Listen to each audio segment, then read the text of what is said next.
여러분 안녕하십니까, 진성호입니다.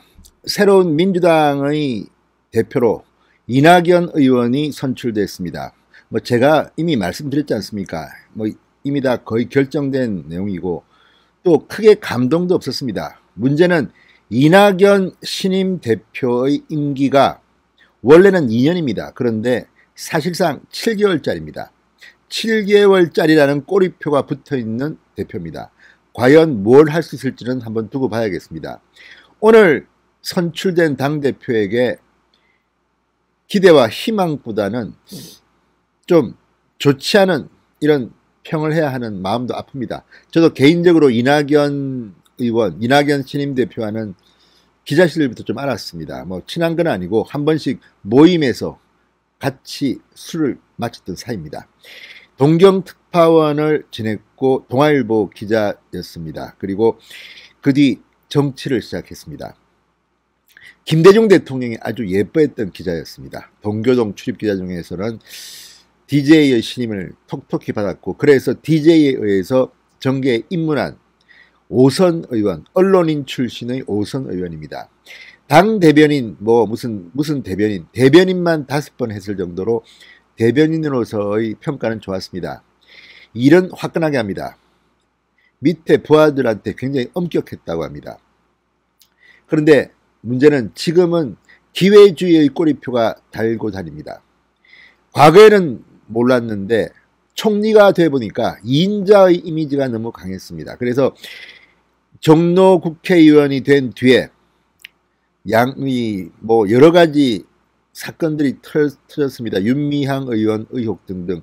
그때마다 엄정하게 보고 있다. 엄정 이낙연이라는 꼬리표가 붙었습니다. 꼬리표 대표입니다. 여기에 대한 자기의 의견보다는 엄중하게 보고 있다. 그리고 내가 대표가 되면 뭔가를 하겠다. 그렇지만 지금은 코멘트하지 않겠다. 당대표가 되기 위해서라면 본인의 입장도 잘 말하지 않는 무서운 사람이면 틀림없습니다. 그러나 이런 태도가 과연 마지막까지 잘 갈까요? 원래 이인자는 대통령이 된 적이 거의 없습니다. 자, 국무총리 출신들, 과거에도 여론조사 지도가 높았던 분들이 꽤 있었습니다. 고건 전 총리가 그랬습니다. 마지막까지 완주하지는 못했습니다.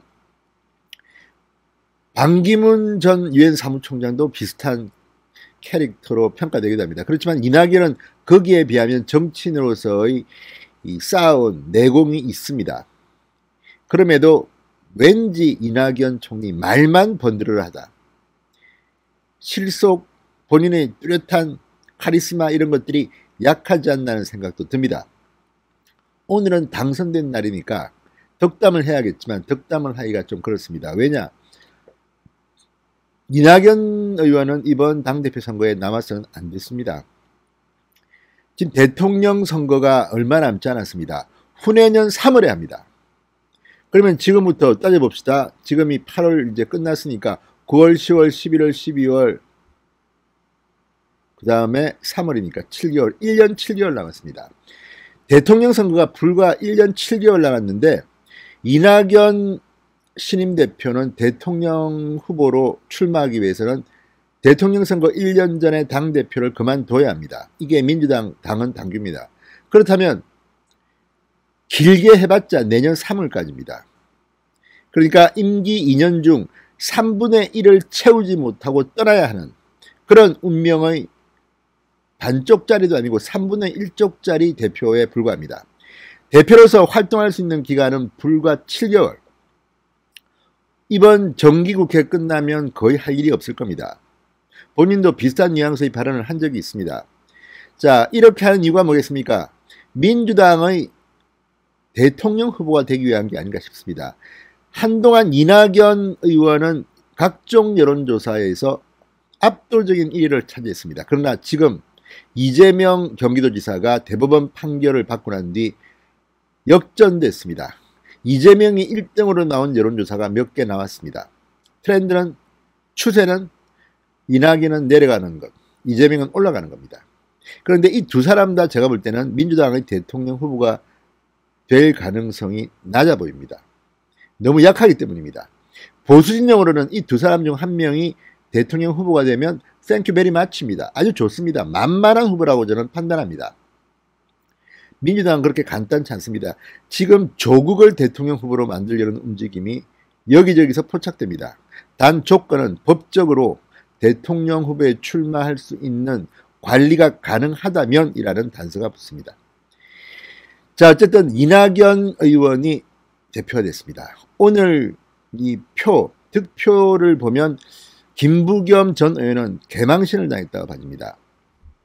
자, 오늘 서울 여의도 당사에서 열린 차기 지도부 선출을 위한 전당대회 결과는 예상대로입니다. 이낙연 후보 60.77%, 김부겸 후보 21.37%, 박주민 의원 17.85%. 그러니까 박주민은 생각보다는 많이 얻은 것 같습니다. 반면 김부겸은 망했습니다. 자, 김부겸 전 의원, 김부겸 후보는 지난 전당대회 과정에서 친문들의 표를 빼앗아오기 위해서 좀 말도 안 되는 억지 주장, 과격한 극좌 성향이라고 할까요? 극좌 성향? 그들이 극우라고 욕하는 걸 보면 극좌라고 말해도 되지 않겠습니까? 그런데 극좌라고 단정적으로는 말하지 않겠습니다. 극좌 성향의 발언들을 좀 했습니다.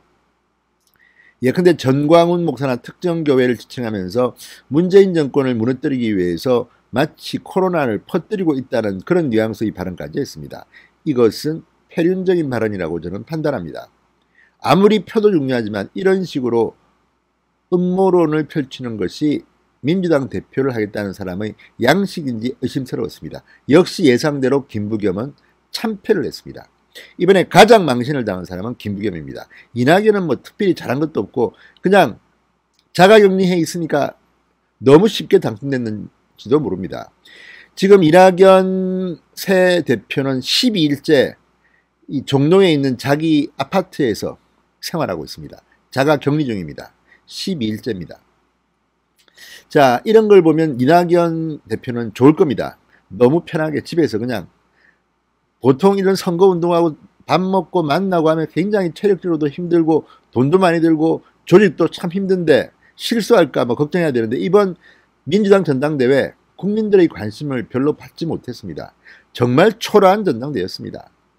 흥행 참패를 한 그런 전당대회입니다. 여기에 코로나까지 겹쳐서 물난리까지 겹쳐서 망신을 당했습니다.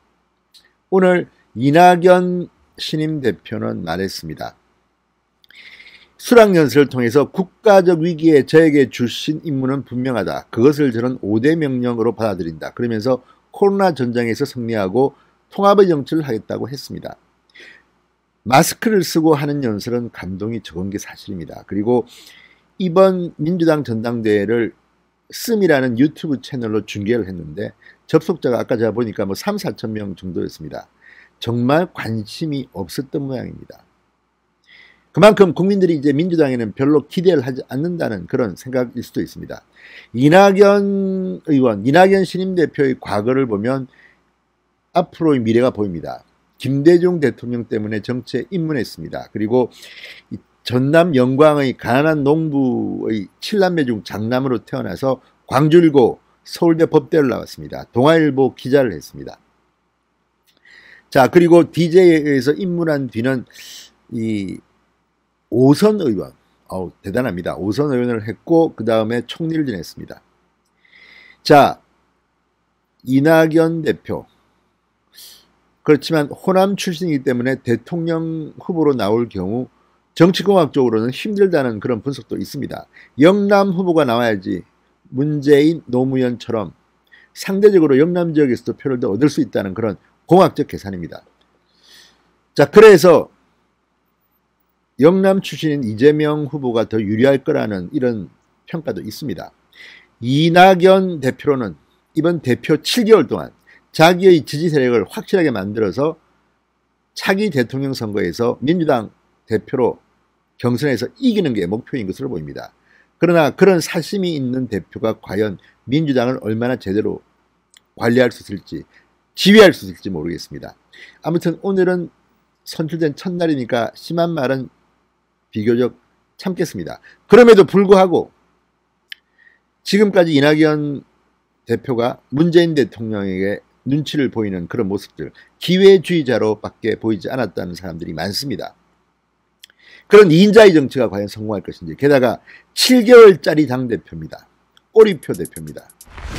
아무튼 지켜보겠습니다. 무엇보다 협치하겠다고 했는데 제대로 하는지 엄중하게 지켜보겠습니다. 진성호의 직설이었습니다. 여러분 감사합니다.